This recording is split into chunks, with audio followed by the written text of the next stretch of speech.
La hiérarchisation d'un module est de première importance pour le lecteur. Il faut donc y accorder un soin particulier. Allez, envoie l'intro. C'est parti!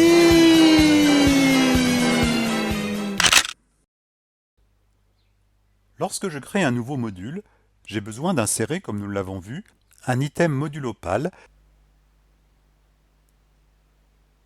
qui, par défaut, intègre une activité d'apprentissage que jusqu'à présent nous avions changé en grain de contenu.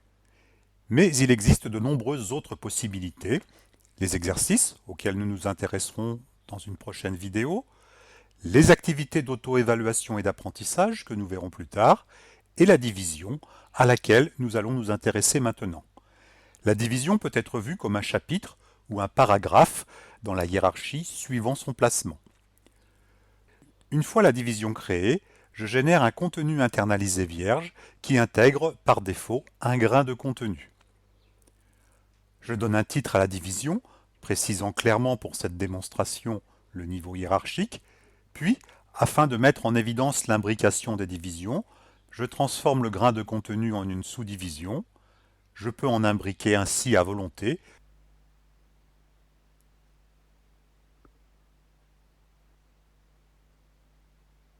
Le niveau inférieur correspondant à un grain de contenu, c'est-à-dire une page web. Je peux bien sûr placer aussi des divisions à n'importe quel endroit de la hiérarchie.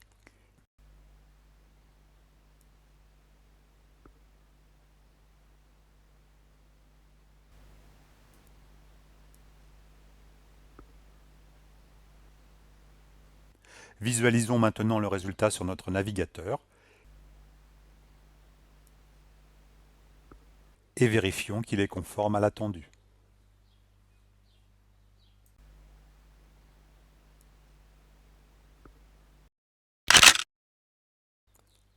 Plaçons maintenant des éléments dans le grain de contenu. Nous avons déjà rencontré les balises pédagogiques.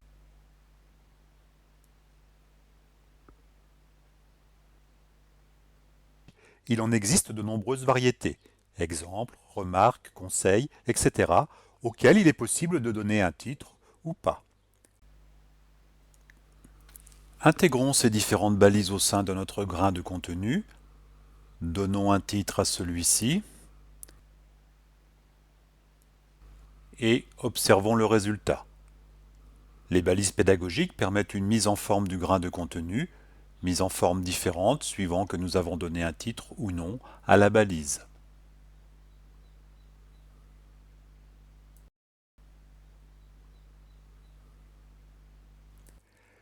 Les balises pédagogiques peuvent également être placées dans des parties et des sous-parties imbricables à volonté.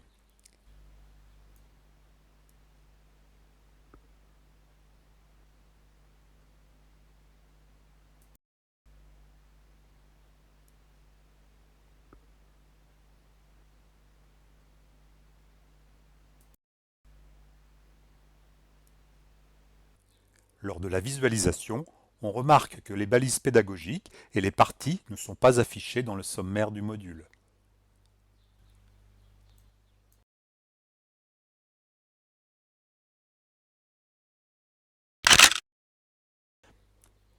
Il est assez facile de se perdre dans la hiérarchie. Aussi, les concepteurs de logiciels ont prévu une icône permettant d'afficher les niveaux de titres et de les localiser à volonté.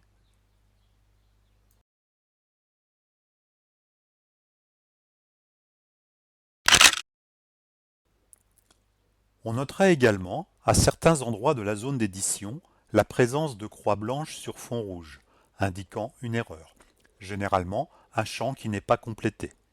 Et tant qu'il reste une erreur, le module affiche une croix devant son nom. Pour repérer les champs à compléter, une ligne verticale sur la droite de la zone d'édition présente des traits rouges. Un clic sur le trait signale la zone en défaut.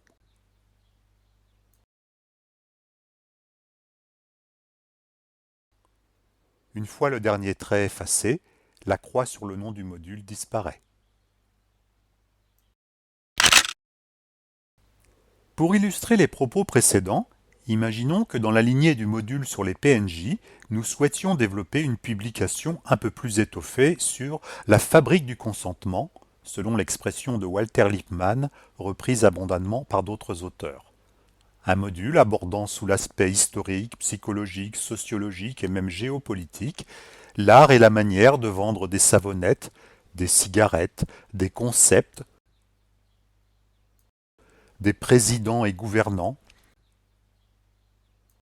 leur intronisation comme leur destitution, mais aussi des guerres, beaucoup de guerres, leur mise en lumière ou leur dissimulation, guerre contre un ennemi réel ou fantasmé, visible ou invisible, issu des amours contre nature d'un pangolin et d'une chauve-souris dans les bas-fonds d'un marché chinois à Wuhan. Vous connaissez la fable, on nous l'a suffisamment contée. Lorsqu'on n'est pas encore familiarisé avec Opal, il est conseillé d'établir le plan du module sur un traitement de texte quelconque, ou même, un truc de dingue, sur une feuille de papier avec un crayon, ce qui donnera un côté vintage à notre projet. Et le fait que j'utilise ce mot à la place de rétro, désuet, démodé ou suranné prouve que je suis moi-même aussi victime de manipulation. Une fois ce plan établi, la question est de savoir où placer les grains de contenu, c'est-à-dire les pages web dans le cas d'une publication web. Ce placement peut intervenir à un niveau spécifique du sommaire, ce qui n'est pas adapté à notre exemple, dont la profondeur hiérarchique est variable suivant les chapitres, le dernier étant moins étoffé que les autres, puisqu'il se résume pratiquement à la connaissance du contenu des paragraphes précédents.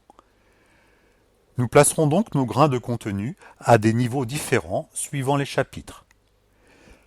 Quelle que soit l'option choisie, ce qui sera au-dessus des grains de contenu dans la hiérarchie correspondra à des divisions, et ce qui sera en dessous à des balises pédagogiques ou à des parties de grains de contenu. Dans notre exemple, ça donnerait quelque chose comme ça.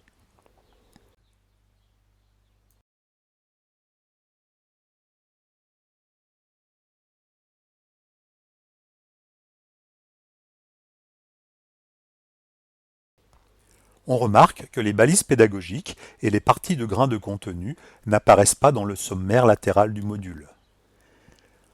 On peut également noter que lorsque l'on souhaite placer un titre un peu long, comme pour ce grain de contenu, il est toujours possible de définir un titre court pour le sommaire, ce qui se traduira dans l'éditeur par l'utilisation du champ titre court.